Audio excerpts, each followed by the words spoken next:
de primera mano es presentado por Tigo.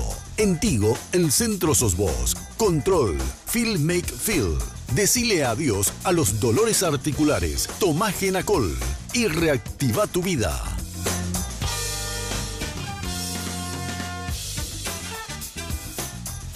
Muy buenas noches, ¿cómo están? El gusto de poder compartir con ustedes, saludarles, noche de miércoles. Voy a saludar a mis compañeros y después presentamos al primer invitado de la noche. Estela Ruiz Díaz, ¿cómo le va? Buenas noches. ¿Qué tal, Carlos? Muy buenas noches a la audiencia. Andrés Riquelme, ¿cómo le va? ¿Cómo anda? Bien, Carlos, muy buenas noches. A Estela, al invitado, a los televidentes, mi respeto de siempre. El señor José Molinas, ministro de la Secretaría Técnica de Planificación, comparte con nosotros esta noche y tenemos datos de primera mano también para compartir con ustedes. ¿Cómo le va, ministro? Buenas noches. Buenas noches, Carlos. ¿Cómo está? Anita, Andrés. Bueno, me permite un ratito, ministro, voy a hablar con mis compañeros de un tema y después desarrollamos esto que se presentó hoy, que tiene que ver con números, hablan de la caída de la pobreza extrema y datos que tienen que ver también con la pobreza total. Hoy tenía que tratarse en la sesión de la Cámara de Senadores la renuncia del señor Juan Afara como vicepresidente de la República. Ustedes saben que días anteriores fue y presentó la renuncia. Eso tiene que tener el visto bueno, se tiene que aceptar en el Congreso, en el Senado específicamente, y no hubo quórum. En ambas cámaras, porque En ambas es cámaras. Congreso. Es Congreso. Sí. Bueno, y no hubo quórum para tratar. Entonces, Afara continúa en el cargo y deja de ser candidato a senador. ¿O cómo viene la mano? Y ya renunció como vicepresidente. O sea, creo que renunció. al cargo ya no No, puede volver. no, pero si es que no le aceptan, Claro, tiene que continúa. volver al cargo. Sí. Si no le aceptan. Y Es sí, como porque que no pasó nada. No es efectiva la renuncia.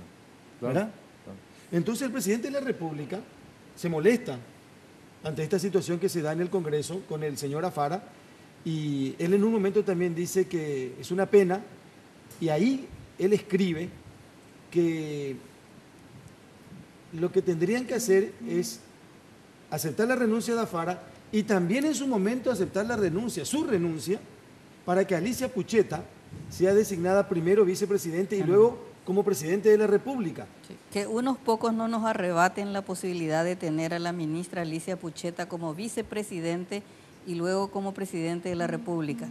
Su gran labor y preparación son muestra clara de que está a la altura para tomar este gran desafío. Dice textualmente el tuit del presidente que escribió a la 1:07 de esta tarde. ¿Y qué pasa a partir de ahora entonces? Porque creo que con esto se confirma que el presidente de la República va a renunciar al cargo. El anuncio que está dentro de este Twitter es que él renuncia como presidente de la República, que va a renunciar para asumir como senador. Pero la preocupación hoy ya no está en los votos del próximo Parlamento para que pueda jurar, por ejemplo, Horacio Cartes como senador de la República, El primer sino en los escollo votos de Afara y de Cartes. De Afara y de Cartes. Y sí, lo de hoy es una pequeña muestra de que no va a ser muy fácil a que el Congreso acepte la renuncia del presidente. Que la cuestión es que entra en una nebulosa, diríamos, ¿verdad? Y el tema es, tiene que antes del 1 de julio, Porque después el incluso 1 de de las elecciones. No, claro, después de las elecciones se supone que el 30 de junio asume el nuevo Congreso y los legisladores electos juran ante la mesa directiva saliente, ¿verdad? Entonces lo que el presidente de la República quiere hacer es jurar en ese momento, porque después le va a ser muy complicada la cuestión, porque dependería de la configuración del nuevo Senado. Sus religionarios. Así que el presidente Horacio Cartes estará también en su presupuesto político a ver si sus propios le dejarán jurar o no. Claro, porque hoy incluso hablábamos de los votos que son necesarios para que se pueda aceptar el juramento o tomar el juramento del presidente Cartes como Senado, en el Senado, digo, como senador, y algunos dicen que todo va a depender de la cantidad de parlamentarios que logre el Partido Colorado en esa lista precisamente en las elecciones de abril del 22 de abril. Sí. Dos lecturas del Twitter del presidente. Primero, que está tácito que él va a renunciar. Sí. Sí. Porque si no, no hablaría de una vicepresidente que pueda completar el periodo. Sí. Y lo otro es que si no tiene la cantidad suficiente para aceptar la renuncia para ¿cómo tiene la certeza que va a tener los votos suficientes como para que se acepte después su renuncia? Y sobre todo que la persona a la que él quiere nombrar como vicepresidente tenga también esa mayoría. Bueno, vamos a hacer nuestro primer corte y después con el señor José Molinas vamos a hablar de la caída de la pobreza extrema. Datos que son siempre muy difíciles de entender primero y de creer después. Siempre que se da a conocer, la gente pone en duda. Pero hablamos de la pobreza extrema por una parte, hablamos de la pobreza total por otra parte, y después también en el programa vamos a recibir al señor Miguel Carter, fundador y director de DEMOS, Centro para la Democracia, la Creatividad y la Inclusión Social, riqueza energética del Paraguay. Lo que son las dos cosas. Por un lado la pobreza, le toca bailar con la más fea a José Molinas, y después el señor Carter tiene una serie de situaciones para hablar de esto que significa la riqueza energética de nuestro país. La pausa y ya volvemos.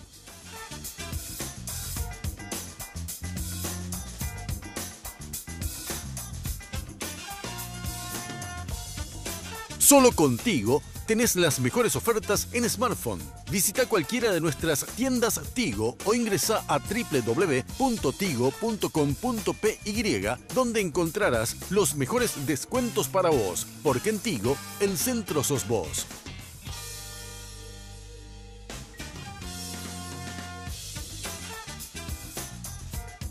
En verano las noches son más intensas y con Control la podés disfrutar al máximo. Aumenta las sensaciones con Control Senso y llega al extremo con Control Finísimo. Con Control, descontrolate con la mejor protección. Preservativos Control, la marca número 1 en Paraguay. Entérate de nuestras novedades en Facebook e Instagram. Control Paraguay. Porque los fines de semana son perfectos para disfrutar de un rico helado junto a tus amigos y familiares. Por eso te traemos esta increíble promo de 2 kilogramos de helado a tan solo 100.000 guaraníes todos los sábados y domingos en nuestro local de República Argentina. Sugar, somos una fábrica de momentos.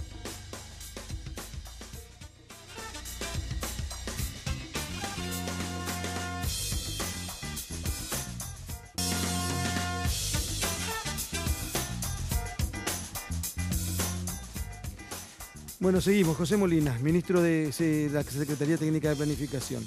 Tenía un dato acá, dice 5,73 a 4,41. Eso es pobreza extrema. ¿Qué significa eso y cómo? La pobreza extrema, en Paraguay medimos la pobreza vía ingreso. La pobreza extrema se mide con el ingreso necesario para comprar una canasta de alimentos que permita una nutrición adecuada.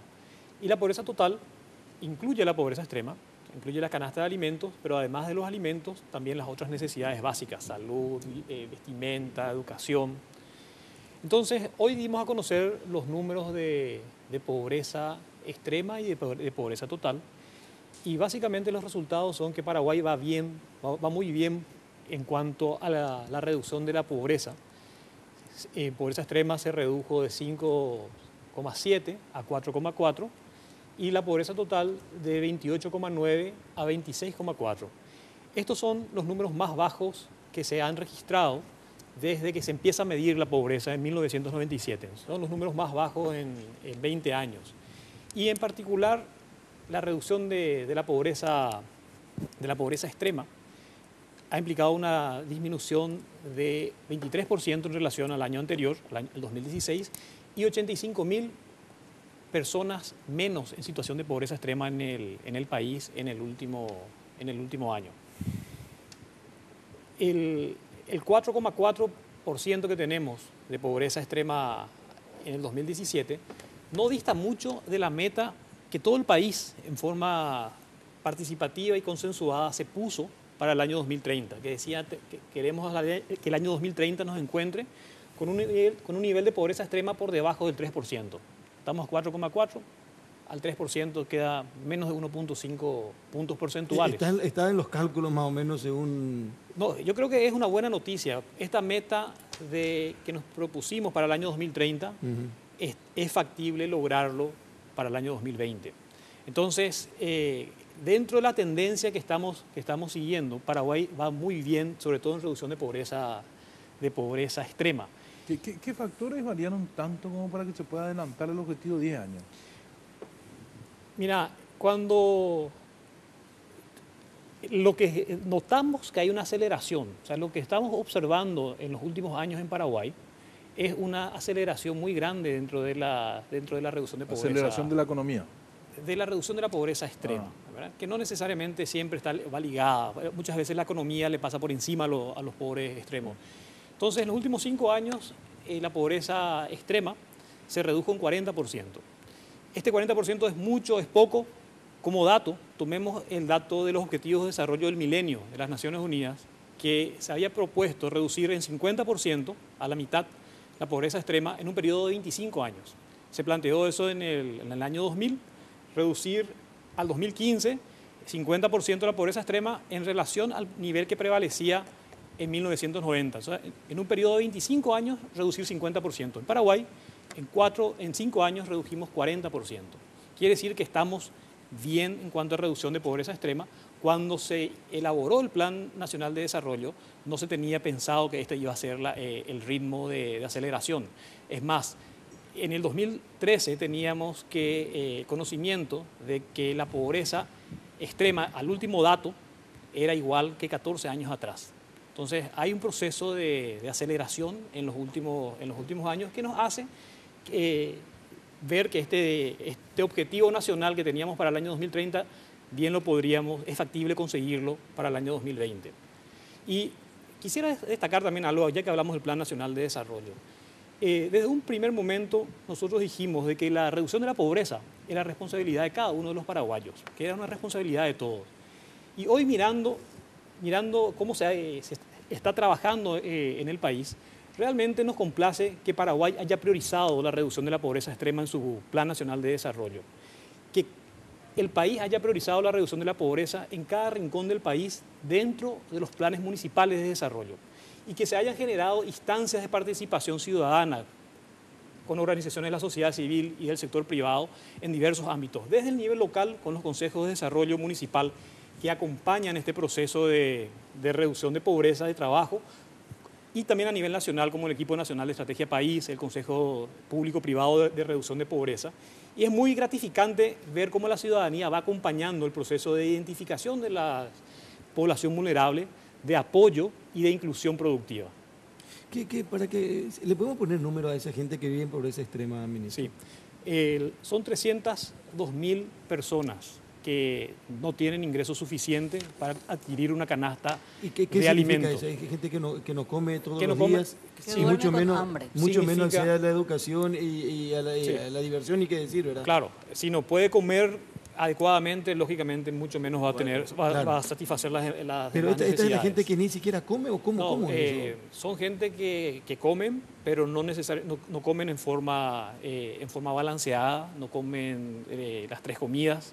Entonces, no puede cubrir la canasta de alimentos que implicaría una nutrición adecuada con nuestros parámetros.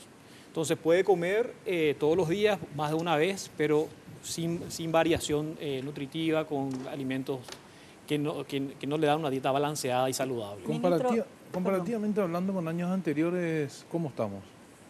Bueno, eso es lo que venía diciendo. En relación al año 2016, hay 385.000 personas menos en esta situación. En el 2016... 385.000 menos.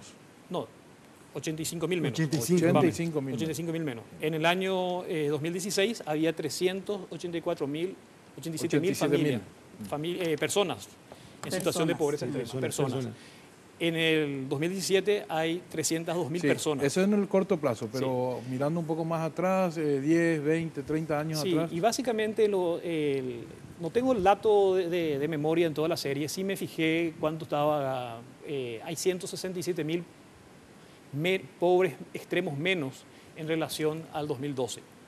Entonces, por más que la población haya aumentado, igual el número es menor. Igual el número es Ahora, usted decía que este es la mayor caída en 20 años, decía. Es el mayor nivel más bajo, la tasa más baja desde que se registra. Sí, porque yo recuerdo unas cifras del 2010, 2011-2012 creo, que la pobreza cayó 10%, ¿se acuerdan? Yo no dije que es la caída mayor, es el nivel más bajo.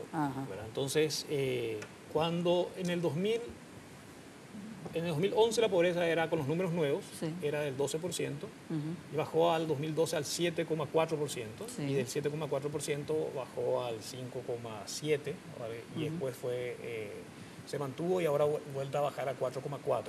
Sí. Entonces, pero hay un elemento importante. Como sociedad, tuvimos desde el 97 que se empieza a medir la pobreza extrema, al 2011 los números son idénticos. En ese entonces era 18% y en el 2011 era 18% con los números viejos. Estaban desactualizados la canasta. Eso con los números nuevos baja al 12%, de 12 a 12. Y después hay una reducción en el 2012 y 2013 significativa y ahora vuelta a otra reducción. ¿Cómo, para entender, porque las cifras son tan difíciles de entender y como decía Carlos, a veces dudamos de todo, ¿en qué momento un pobre extremo pasa a la franja del pobre? ¿Qué hace? Sí. ¿Cómo el Estado detecta ese crecimiento? ¿Cómo le asiste?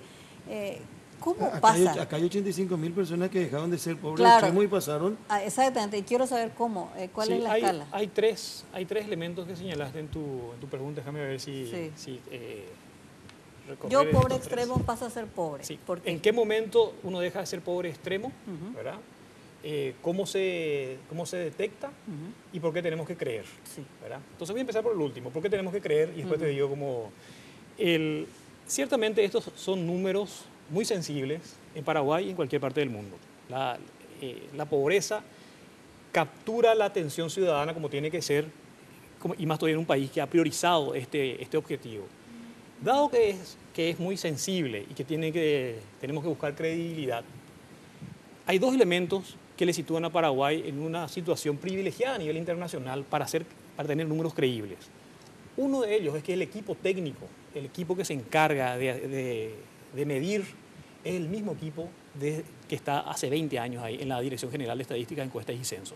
Un equipo técnico muy profesional que no cambió en ninguna administración. Punto uno.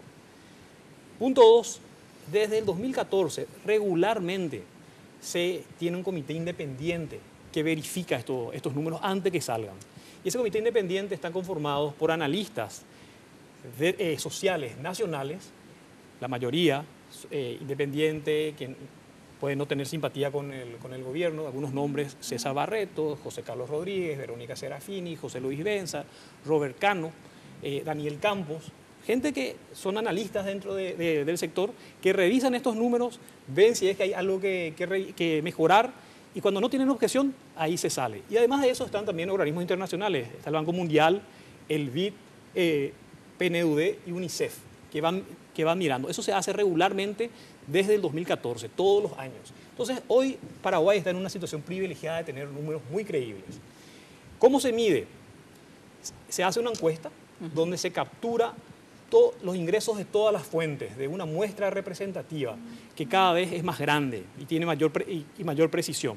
Entonces, uno estima la cantidad de ingresos que tienen estos hogares, y si tiene un ingreso que está por debajo, un ingreso por persona que está por debajo de lo que sale la canasta de alimentos, entonces no puede comprar esa canasta de alimentos completa y es pobre extremo.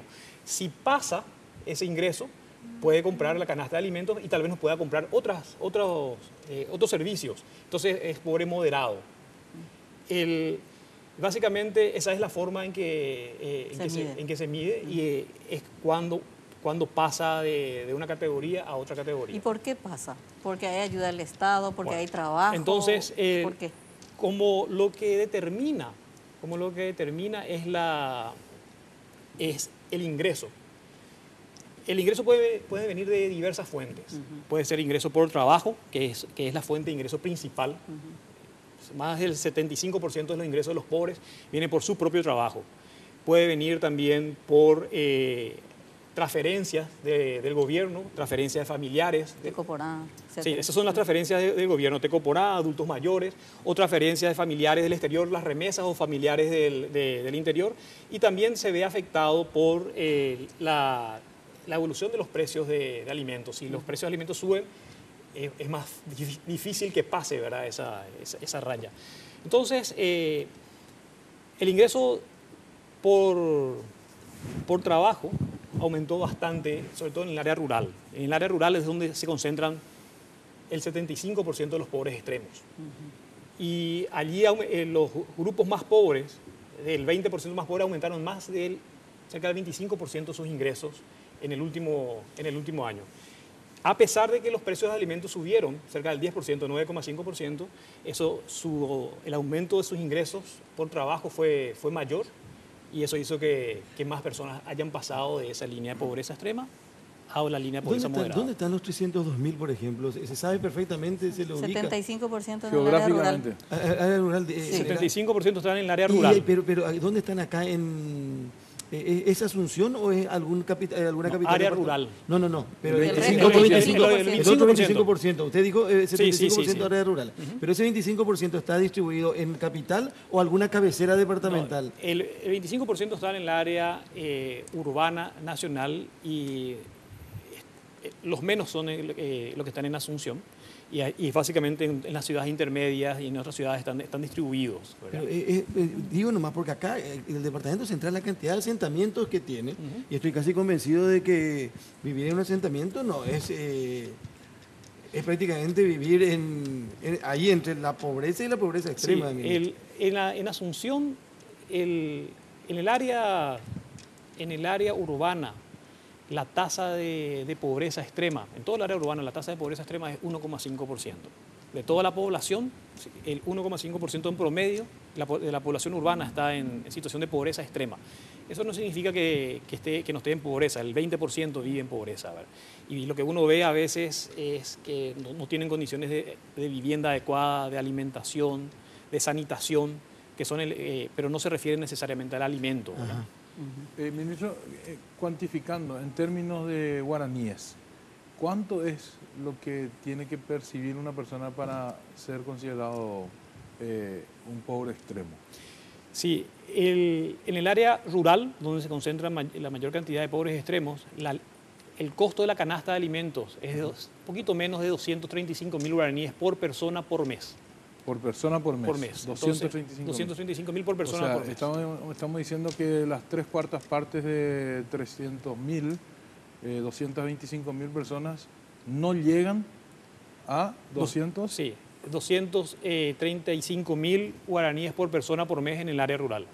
Por persona. Más de Por persona. 200.000 personas no tienen más de 200.000 guaraníes de ingreso en el interior. Por mes. Por persona por mes, sí. Eso es Ahora, el ministro, número de pobreza yo recuerdo extrema. que la última vez cuando hablamos del tema de pobreza se había hecho notar porque había aumentado la pobreza. Esto fue creo que a esta altura del año pasado, si no me equivoco. Y la explicación que daba el Estado en ese momento era que se cambió la metodología para medir. No. Se habían cambiado, decían en ese momento, de 17 rubros a más de 2.000. Se había incluido a ciertos sectores que no estaban incluidos, por ejemplo los indígenas, etcétera, por recomendación de organismos internacionales. Y que de esa variación en la forma de medir es que se justificaba el aumento de la pobreza en ese momento. Ahora, ¿cómo estamos en ese sentido? ¿Volvemos a medir como antes? ¿Medimos con los criterios de la última vez? ¿Cómo estamos? No, quiero aclararte que el año pasado hubo un cambio de medición que es saludable hacerlo cada 5 a 10 años. No se lo hacía desde que se inició, pero no fue eso por el cual cambió ¿Esa fue la aplicación oficial? No, yo fui el que di la explicación oficial. No fue esa la explicación. Porque la serie se hace comparable. Con la misma metodología se mide desde el 97, se recalculan los números desde el 97 hasta el 2016 en esa época. Entonces, hubo un cambio en la canasta, ¿cierto? Pero ese cambio es comparable. Antes hablábamos de otros niveles, pero los cambios siguen una misma serie. El año pasado lo que ocurrió fue que en el área rural principalmente hubo una muy mala producción de los rubros de la agricultura familiar, sésamo, y por motivos de sequía. Y además, como si fuese eso poco, los precios de estos productos, commodities de la agricultura familiar, cayeron a niveles históricamente bajos. Entonces, eso no ocurrió no ocurrió en el 2017. Pero también hubo un incremento en la cantidad de elementos que componían la... Es cierto. Son dos elementos diferentes. Entonces, ahora medimos igual que el año pasado, ¿verdad?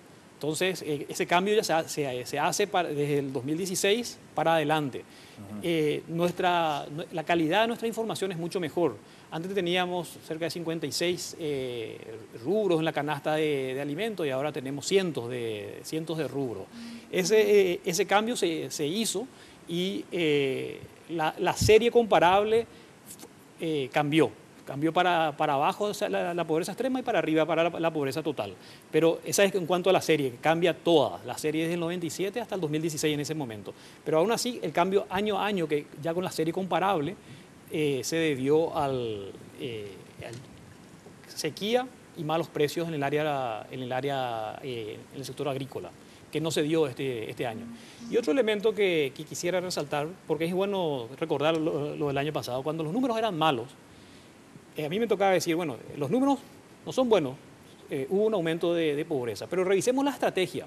¿Cuál es la estrategia que estamos siguiendo como país? Primero hacemos un llamado para trabajar en forma coordinada entre todos, identificar con precisión quiénes son los que están en situación de pobreza y en vulnerabilidad. Y una vez que lo identificamos, darle un paquete de servicios sociales, acompañarlo productivamente para que vaya fortaleciendo su capacidad de ingreso laboral, tener un enfoque territorial con mucho monitoreo de las políticas públicas. Eso hay que cambiar, a pesar que el año pasado los datos eran malos, decíamos, no, la estrategia está bien. Y esa estrategia es la que hoy, sin esos efectos exógenos adversos, ¿verdad? Como sequía o como caída de los precios, nos está mostrando que estamos en el camino correcto, por eso esta disminución en los últimos 5 años. Sí. Una pregunta más, les tengo que hacer un corte después, por favor. Sí, lo que yo le quiero preguntar al ministro es, quizás Mónica, si nos pone ese cuadro, este es el gobierno o sea, el Paraguay tiene un crecimiento económico sostenido, ¿verdad? Probablemente nunca un gobierno tuvo tanto dinero para la inversión pública, obras públicas, eso significa trabajo, hacer asfaltos empedrados, significa que mucha gente puede tener empleo y puede significar un salto de la pobreza extrema a la pobreza. Estos datos me dicen a mí, y en esos cuadros podemos ver, que en el 2013 había 1.805.941 pobres y en el 2017 tenemos 1.809.053 pobres. O sea, en números absolutos estamos hablando que sigue la misma cantidad de pobres, ministro. Sí, si comparas el 2013, sí, te estás refiriendo a la pobreza total. Sí. Si querés comparar este gobierno, tenés que irte un año atrás, ¿verdad? 2012, sí. Porque las encuestas se miden en octubre, noviembre, diciembre, cuando ya era esta administración. Sí, sí, entonces, el dato que mostraste es de esta administración. Sí, sí. Si te vas al 2012, existían 1.993.000, ¿verdad? Sí. Bajó a 1.809.000 en el 2017. En términos de pobreza total, la disminución en estos 5 años fue del 16%. Y en el último año fue de 8,5%. Donde realmente se nota más es en la reducción de pobreza extrema, que es lo que la sociedad priorizó. Dentro del Plan Nacional de Desarrollo, que fue un proceso participativo de 14 meses, cerca de 2.000 organizaciones, no se puso una meta de pobreza total, se puso una meta de pobreza extrema. O sea, atender a los más pobres de los pobres. A los que no pueden comer, esa es la prioridad nacional, ¿verdad? Esa es la prioridad nacional. Concentramos la batería dentro de la identificación de los pobres en el área rural, donde están el 75% de los pobres extremos. Y en pobreza extrema, si te fijas, en el 2012 habían 470.000 personas en situación de hambre, o de hambre relativo, sí. 469.253, 470.000, y en el 2017 hay 302.000, sí. Entonces, esas cifras son 167.000 pobres menos, que es la prioridad nacional. Pobres extremos menos. Pobres extremos menos, disculpa. Pobres extremos menos, que es el objetivo que el país se ha propuesto. Queremos erradicar, entre comillas, erradicar significa tener por debajo del 3%. Queremos un país con pobreza extrema por debajo del 3% para el año 2030. Hoy estamos en 4,4%. Y ese por debajo del 3% no tenemos que esperar si seguimos trabajando de forma coordinada y todos juntos, porque esto es un trabajo coordinado, gobierno central, gobiernos locales, sociedad civil, sector privado. No hace falta esperar 13 años más, sino en pocos años se puede lograrlo. Acá es para hacer algún tipo de resumen, se destaca el tema de que lo que se iba a lograr en el 2030 se puede lograr con estos datos, estos números en el 2020. Así es. ¿Verdad? Sí. Eso es categórico. Que hay, por ejemplo, 85.000 personas menos en pobreza extrema. Así es. Y que el 75% de esa gente, que hoy equivale a 302.000 personas, se encuentra en el área rural. Sí. Y 25% en el área urbana. Así mismo. Y un dato que me parece de lo más relevante de todo lo que dijo el ministro, para espantar a los eternos dudosos. Contó el ministro que hay gente que no es del gobierno, Sí. que es muy calificada en el área, que mira estos resultados, compara y tiene la forma de saber si es verdad o no. No Es son decir, parte del gobierno y uno- ni siquiera son afiliados al partido de gobierno. claro, uno puede decir, no, esta es una información oportunista, siempre se electoralista, dice que que se aparece maquilla. justo un mes antes de las elecciones, baja la pobreza. Por eso me parece relevante lo que dice el ministro. Si hay Baja la gente, pobreza extrema, no la pobreza. claro, Sí, la pobreza extrema. también bajó. Sí, bajó La pobreza menos, total. pero bajó la porcentaje. El menor porcentaje. 1,8%. En Ahora, números absolutos entonces, no. En relación, pobreza. en relación al año pasado estábamos 1.949.000 personas y ahora estamos 1.809.000. Entonces en relación al año pasado bajó, 140.000. en relación al 2012 también de 1.993 a 1.800.000. Pero un elemento Sí, y central. después yo quiero hacer una acotación, Sí. si me permite una pregunta. Un elemento central en línea de lo que señala Andrés. Yo no quisiera venir aquí a señalar un logro de gobierno. Esta reducción de la pobreza y la pobreza De la extrema sociedad. es un logro de Paraguay, de la sociedad. Esto no puede ser logrado si estas personas en cada rincón del país no son acompañados por sus vecinos. Los vecinos se ponen de acuerdo para organizar ferias para venderle los productos a esta familia. Si la sociedad civil no se organiza, si el sector privado no se abre a buscar cadenas de valor que le incluyan a estas personas, estos logros no son posibles. Esto es un logro de la sociedad paraguaya y yo celebro que la sociedad paraguaya haya priorizado este objetivo en el Plan Nacional de Desarrollo, que cada municipio haya priorizado en los planes municipales, que las sociedades locales se organicen en los consejos de desarrollo municipal, que es referente de la sociedad civil y del sector privado se organicen en el Consejo Público-Privado para Reducción de la Pobreza Extrema, en el Equipo Nacional de Estrategia País. Eso es para celebrar. Esto es un logro que como paraguayos tenemos que celebrar más allá del gobierno. Quiero decir esto, y que para cerrar, ministro, si 302.000 personas viven con menos de 300.000 guaraníes, 235.000. 235.000 va a ser bien exacto, ¿verdad? Estos son los que están en la pobreza extrema. Así es. ¿Con cuánto viven estos casi 2 millones de personas que están en la pobreza? Sí, la línea de pobreza urbana son 650.000 guaraníes por persona por mes. 650. Sí. ¿Y el Entonces, pobre extremo urbano? Y el pobre extremo humano son cerca de poquito menos de 260.000, 256.000. 10% más que el otro. Sí. Es difícil, es muy difícil. 2 millones de personas viven con 650.000 guaraníes por mes. ¿Qué haces con 650.000 guaraníes? 1.804.000. ¿Cuántos dólares? ¿100? 1.800.000. No, 650. Un poquito más de 100 un poquito dólares. más de 130. 110. 110 dólares por mes. Sí. Ministro, gracias por venir a compartir estos datos con nosotros esta noche. Muchas Muy gracias, gentil, Carlos. muy amable. El Muchas ministro de la Secretaría Técnica de Planificación, el señor José Molinas, de primera mano en Red Guaraní. La pausa y en un ratito recibimos al señor Miguel Carter, fundador y director de DEMO, Centro para la Democracia, la Creatividad y la Inclusión Social.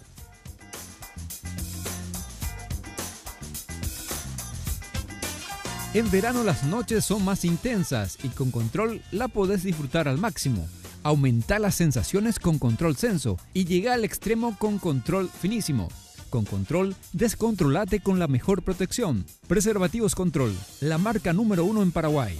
Entérate de nuestras novedades en Facebook e Instagram. Control Paraguay.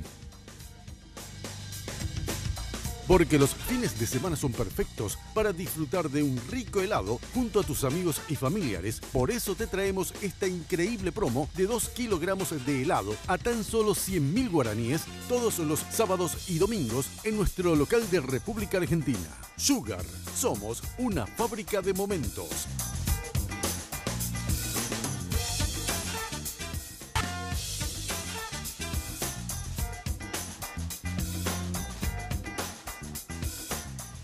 Estamos de vuelta, señoras y señores, estamos de primera mano en esta noche de miércoles.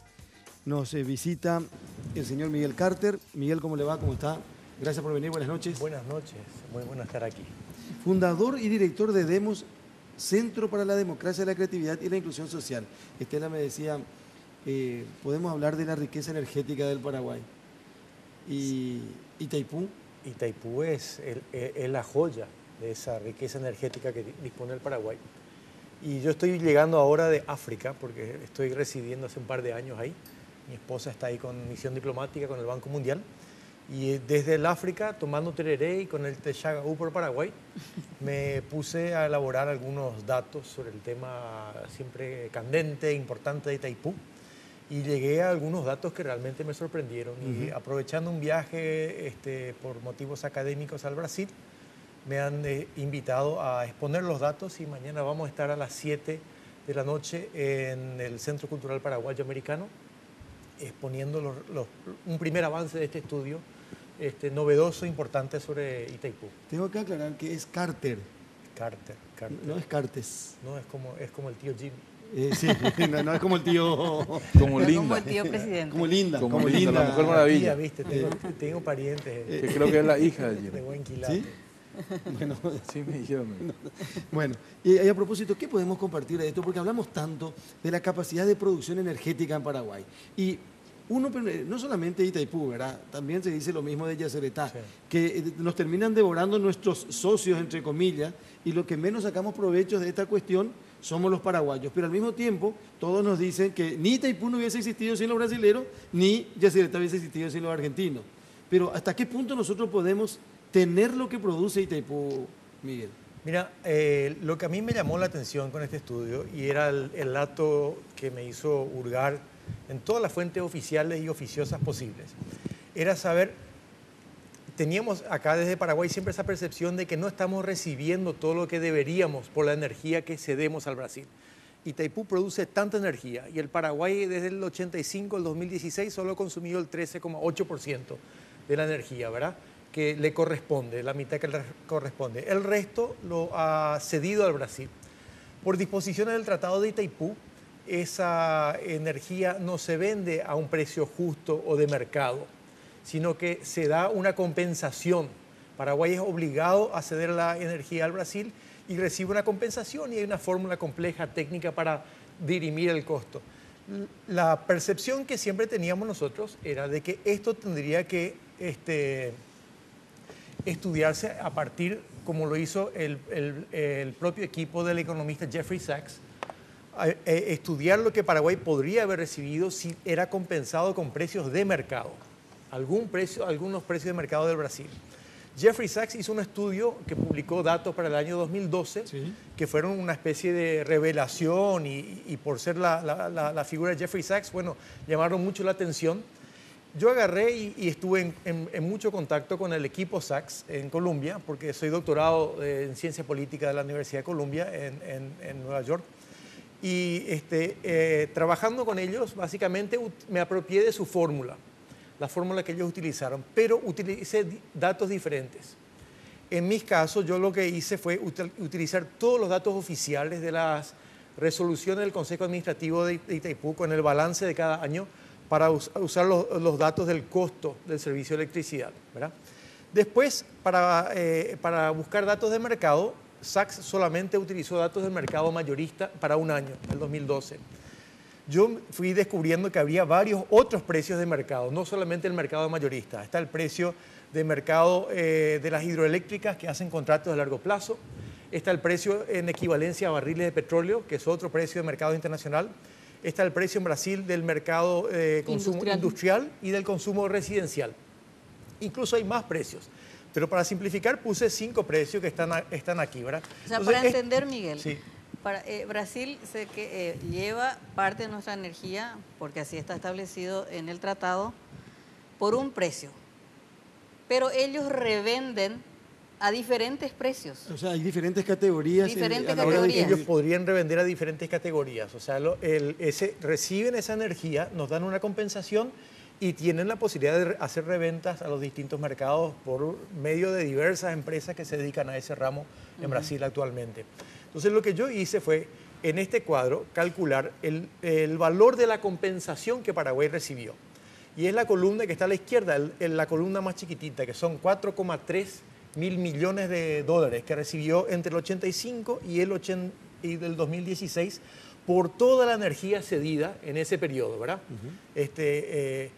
Y las otras 5 columnas son los datos de lo que hubiera sido el precio que Paraguay hubiera recibido en el mercado mayorista, en el mercado de las hidroeléctricas con contratos de largo plazo, ya es el verde, el mercado industrial, si le vendía directamente al sector industrial, el mercado en equivalencia de barriles de petróleo y el mercado residencial.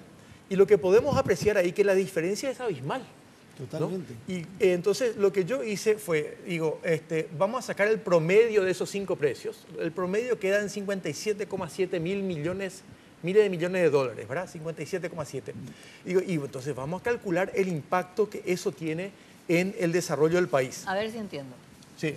Hoy recibimos por compensación de Itaipú 4.000 millones de dólares. En compensación, aparte recibimos los royalties. Los royalties. Sí, eso, ¿verdad? o sea, Es aparte. Sí, aparte, sí.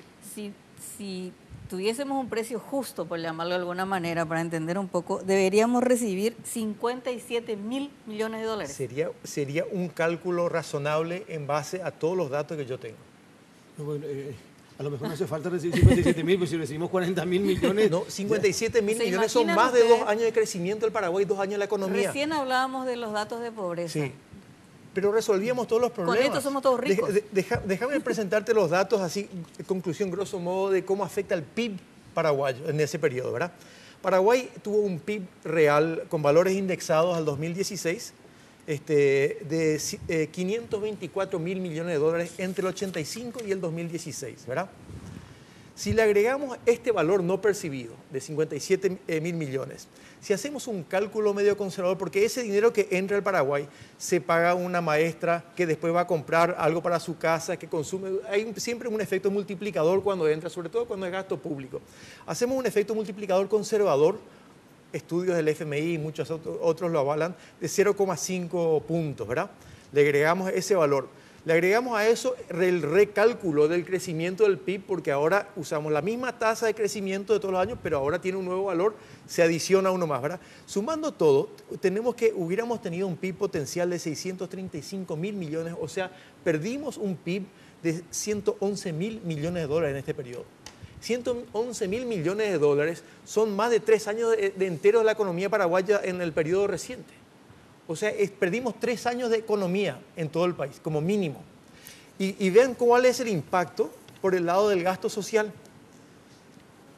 Y acá, me disculpen, pero yo me emociono, porque cuando empiezo a pensar en las implicancias, y viendo el video, todas las imágenes que estaba mostrando en la charla con el ministro Molinas, el ingreso no percibido es 57,7%, es la estimación, ¿verdad? Hice el cálculo con todos los datos del Banco Mundial, etcétera, los organismos, ¿verdad? ¿Cuánto fue el gasto en salud pública durante ese mismo periodo, 1985-2016? Eran más o menos 14 mil millones de dólares. En educación se gastó más o menos 19 mil millones de dólares en gasto público en educación. Quiere decir que con este monto fácilmente duplicábamos el gasto en educación, duplicábamos el gasto en salud y nos sobraba 24 mil millones de dólares para infraestructura, para reducir la pobreza. O sea, seríamos otro país.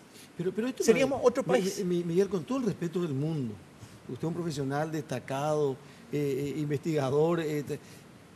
Yo no puedo entender cómo puede vivir esta gente con 235 mil guaraníes cuando que nosotros tenemos esta posibilidad. Y no solamente usted se va a emocionar, mucha gente se va a emocionar. Sí. ¿Cómo puede vivir una persona con 650 mil guaraníes teniendo esta posibilidad? Ahora, yo lo que pregunto, ¿cómo se puede hacer para que esto se convierta en una realidad? Aprovechar ese recurso, tener ese recurso, solamente con una renegociación en el tratado. Mira, yo creo que ahí vienen dos cosas. Yo no veo en esta coyuntura política brasileña o paraguaya la posibilidad de ir y rápidamente cambiar esto, porque el profesor Carter saca unos números que nos llamaron mucho la atención. Hay que ser realista, ¿verdad? Los números ayudan, pero tiene que haber organización, tiene que haber empeño, conciencia nacional. de lo que pasó. La gente intuye, pero con estos números empezamos a tener datos serios, ¿verdad? ¿Qué nos permite esto? Nos permite entrar a la mesa de negociación en el 2023 con informaciones mucho más serias y nos permite eventualmente construir un argumento de que Brasil le debe una reparación histórica al Paraguay. Porque no puede ser que un país chico y pobre, que ha sido perjudicado con 2 grandes guerras en su historia, ¿verdad? Haya tenido que estar subsidiando todo este tiempo la industria de Sao Paulo, para que el Brasil crezca y se vuelva industrial. Y nosotros estamos subsidiando, básicamente, con la energía de Paraguay. Entonces, en algún momento, hay que sentarnos a hablar. Y no es para tener mala onda con los brasileños, porque el 99,99% de los brasileños no saben nada de esto. Yo tengo amigos, colegas brasileños, les estaba comentando y se quedan todos con la boca abierta, ¿verdad? Entonces, es una cuestión de ir con los datos y hacer un buen diálogo, encararlos bien, con seriedad, ¿verdad? Con patriotismo y explicar, miren, esto es lo que ha pasado y así como Alemania hoy está haciendo reparación histórica al país de Namibia, donde hace más de 100 años tuvo su colonia, ¿verdad? Antes de la Primera Guerra Mundial, pues se pueden considerar reparaciones de este tipo porque los datos están cantados. Probablemente muchos directores ni conozcan, probablemente digo. Pero Algunos los directores directores paraguayos. Pues sí. No. Me imagino que usted se habrá adentrado a lo que es el contrato, como para tener una idea de lo que Paraguay podría llegar a plantear en el 2023. Esa energía paraguaya, por llamarla de alguna manera, ¿Paraguay puede disponer o el contrato le obliga a que le venda solamente a Brasil? El tratado obliga a que Paraguay tenga que ceder la energía. Y si hoy escuché que esta tarde estaba hablando Marito sobre el punto con Menchi Oscar de Monumental, y él decía, entre otras cosas, que Paraguay ni siquiera está preparado para utilizar la energía que le corresponde, técnicamente hablando, y que los brasileños saben eso. Entonces, ya imaginando una mesa de negociación en 2023, Brasil le puede decir, está bien, usa vos tu energía, nosotros no te compramos, pero no le puedes vender a nadie.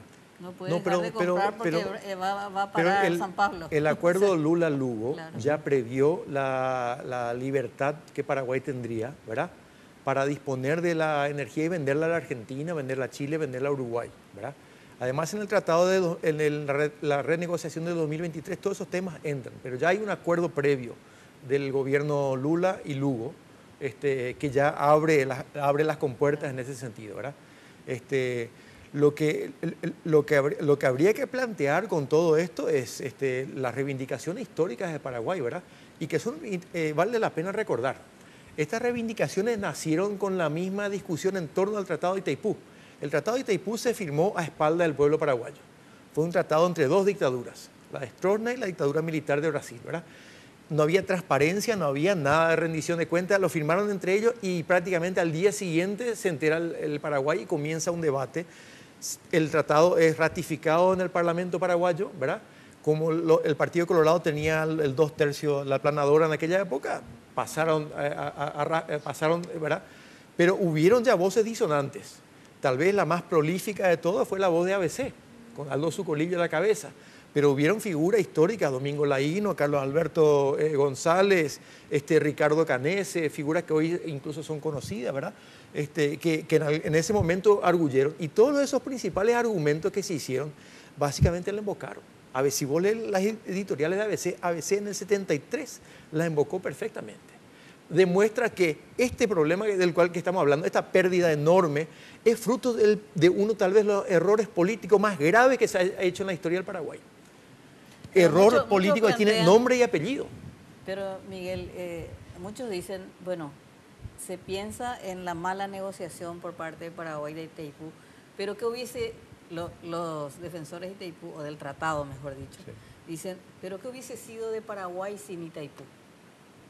Pero se hubiera negociado, Brasil quería Itaipú, se hubiera negociado mejor. Nadie está diciendo que o tenías este resultado o no tenías nada. La mayoría de los detractores, casi el 99% en aquella época, quería Itaipú, pero querían otras condiciones. Quería que Paraguay negociase de una forma que defendiese mejor los intereses nacionales. Yo creo que en ese momento entregó la soberanía energética. Y acá entregamos por lo menos 57.000 millones de dólares, entregamos en estos años que pasaron, gracias a a las pésimas condiciones en las cuales se negoció el Tratado de Itaipú. Pues vamos a hacer un corte, el último, y después completamos el programa con el señor Miguel Carter. Hay algunas que otras preguntas, porque muchos dicen que Itaipú no fue más que beneficio para alguna gente a lo largo de este tiempo. Y otra Me gente acuerdo dice de la que fue la frase de solución Argaño. de un problema geopolítico. Y también hay que tener en cuenta Los el varones. escenario en aquel momento y este escenario que creo que es mucho mejor. Paraguay está mucho mejor posicionado hoy que lo que era hace años cuando esto se iba a hacer. Por eso el 2023 hay que Por tomarlo eso, en serio. por Y eso. debería ser un gran tema de la campaña. La pausa, por favor. Porque los fines de semana son perfectos para disfrutar de un rico helado junto a tus amigos y familiares. Por eso te traemos esta increíble promo de 2 kilogramos de helado a tan solo 100.000 guaraníes todos los sábados y domingos en nuestro local de República Argentina. Sugar, somos una fábrica de momentos.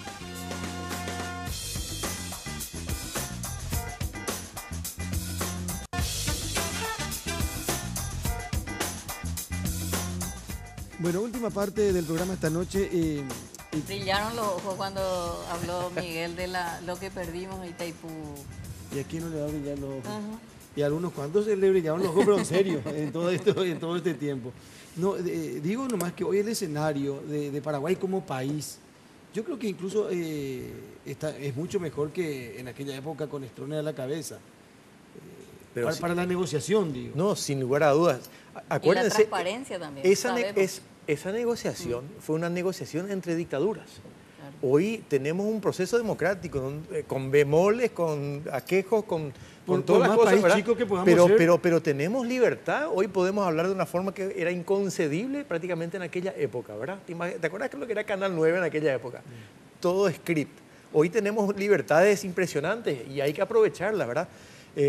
Pero yo creo que hay una cosa que hay que pensar bien, es negociar con el Brasil no es fácil, porque a nivel diplomático tienen los mejores diplomáticos de toda América Latina, sino prácticamente del continente, mundo, ¿verdad? sí. Es gente sumamente bien preparada. Tengo amigos en el cuerpo diplomático brasileño y tengo el mayor respeto por ellos, ¿verdad? Por el trabajo profesional que hacen. Nosotros no llegamos a ese nivel y es una situación asimétrica, porque Brasil es Brasil, con todos los recursos que tiene, y Paraguay es chiquitito, ¿verdad? Es una situación de David contra Goliat, digamos, en el buen sentido. Y yo creo que Paraguay tendría que repensar un poco la estrategia y no pensar solamente en ir a negociar con las reglas de Goliat, que sería la diplomacia y el traje bien hecho. Paraguay tiene que hacer algo de lo que hizo Bolivia, lo que hicieron Panamá, cuando hicieron sus reivindicaciones históricas, Panamá por el canal, Bolivia por el gas, ¿verdad? Que es trabajar con el pueblo. Que el pueblo sea protagonista también, que tenga opinión, que se apropie de lo que está pasando y que el calor del pueblo sea importantísimo a la hora de que los negociadores vayan a hacer su tarea, porque se va a tener que negociar, pero que no sean las mismas condiciones, digamos, es solamente una cosa de profesional. El presidente que gane en este periodo es el que va a negociar Itaipú. Y puede pasar la historia. ¿Eh? Y puede pasar a la historia para bien o para mal, porque el que negoció el tratado para estas cosas pasó para mal. Sí. En este tema hay que reconocer. Hace rato Le hizo, dijiste... él no pasó mal. Le hizo pasar mal a los paraguayos. Sí, pero esto no queda. Dicen que Stroessner hizo grandes obras, que Itaipú, etcétera, etcétera. Pero fíjate un poco lo que perdimos con Itaipú, la fortuna, y ahí no podés decir que eso fue una gran obra. ¿Ellos tenían posibilidad de dimensionar esas cantidades en ese momento? ¿Sabes qué? Estaba releyendo los debates de aquella época y ni siquiera le pidieron a la Secretaría Técnica de Planificación, ¿verdad? La STP, un informe, un estudio. O sea, no sabían. Yo creo que era no tenían idea de lo que podían haber. Se hizo una cosa medio así Brasil quiere. ¿eh? Brasil quiere. Sí, y vamos a darle lo que quiere, más o menos así. Dijiste que tenían este tratado o estos términos del tratado tienen nombres y apellidos. Aparte de Alfredo Stroessner, ¿quiénes son? Y vamos a recordar quiénes estaban ahí. Estaban el canciller, estaba todo el entorno, ¿verdad? Ustedes saben los nombres mejor que yo, ¿verdad? Y eran nombres que representaban a un gobierno que tenía su partido y que tenía su pierna militar, ¿verdad? El régimen se sustentaba en eso, en el Partido Colorado y la pierna. No todos los colorados estaban embarcados en eso porque había muchos que estaban en el exilio, ¿verdad? Hay que reconocer. Pero ese fue el sustento político de Stroessner, ¿no? A lo mejor era una partecita nomás de lo que tenía Paraguay en ese momento, digo. Los Saltos del Guairá, por ejemplo. Hoy si va a Saltos del Guairá, no tiene nada con relación a lo que pudo haber logrado con Itaipú. Claro. Algunas reivindicaciones se hicieron en los últimos tiempos, pero se perdió una de las joyas naturales. El salto más grande del mundo. Una belleza. Todo eso se renunció. Que también era imposible pensarlo. Imagínate hoy con nuestras libertades y nuestra conciencia ecológica. Sí. ¿Cuánto el valor que...? No sería posible. Eso solo se puede hacer en régimen autocrático. Y de igual forma, los chinos, bajo el régimen comunista, la Unión Soviética, hicieron barbaridades ambientales de las cuales hoy todavía se arrepienten, ¿verdad? Eso cuando vos tenés autocracias, la ecología es lo último. Y en aquella época, con la mentalidad desarrollista, ¿verdad? No se pensaba. Hay que recordar, en aquella época Papacito Frutos, que dirigía el IBR, salía y pregonaba, decía que hay que bajarlo, él describía los bosques preciosos que el Paraguay tenía como un infierno verde, ¿verdad? Un infierno verde. Entonces no había la menor conciencia ecológica todavía en aquella época. Bueno, hay algunos que piensan todavía eso. De esa manera. Algunos plantean que para luchar contra el EPP hay que derribar bosques. Pero por suerte ya son minoría. Para cerrar, agradeciendo la gentileza. ¿Y usted vuelve ahora? Sí, estoy regresando a África. ¿Sí? Sí. ¿Y vas a continuar allá? ¿No piensa volver a...? No, estoy esperando siempre venir a hacer cosas acá en Paraguay. Claro. Tengo proyectos allá, tengo proyectos en Brasil, tenemos proyectos que estamos desarrollando en Paraguay, con demos. Estamos en varias partes. Miguel, ¿y cómo ves las elecciones presidenciales?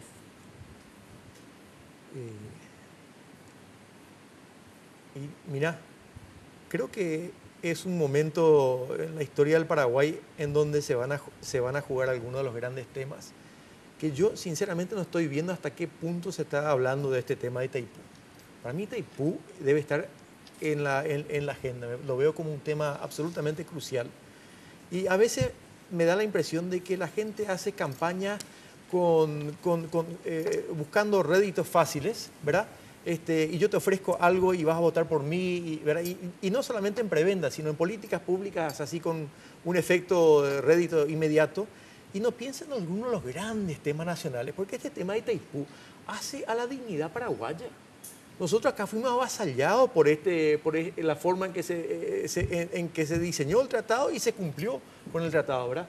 Entonces hay temas que hacen al sentir paraguayo, que podrían estar en la campaña, que tocan las fibras emotivas. La gente no vota solamente por plata o porque vos le va a dar una política que le va a dar un poquito más de plata en el bolsillo. La gente vota por grandes emociones, por algo que siente que ese candidato le puede brindar a través de su gobierno. Y a veces me parece que quedamos un poco fríos en esa dimensión más sentimental de la política, que no deja de ser crucial. Miguel, realmente un gusto, un placer. Gracias por venir a compartir con nosotros. Y bueno, las veces que venga, por favor, nos avisa y seguimos conversando. Bueno, gracias por la invitación. Muchísimas gracias. El señor Miguel Carter, fundador y director de Demos, Centro para la Democracia, la Creatividad y la Inclusión Social, en nuestra propuesta de esta noche en De Primera Mano. Estela, muchas gracias. Andrés también. Buenas noches. Mañana estamos tempranito, como todos los días, de lunes a viernes, en Monumental AM 1080, desde las 5 de la mañana. Y si Dios quiere, nos volvemos a encontrar en una semana aquí en Red Guaraní, siempre de primera mano. Buenas noches. Hasta mañana.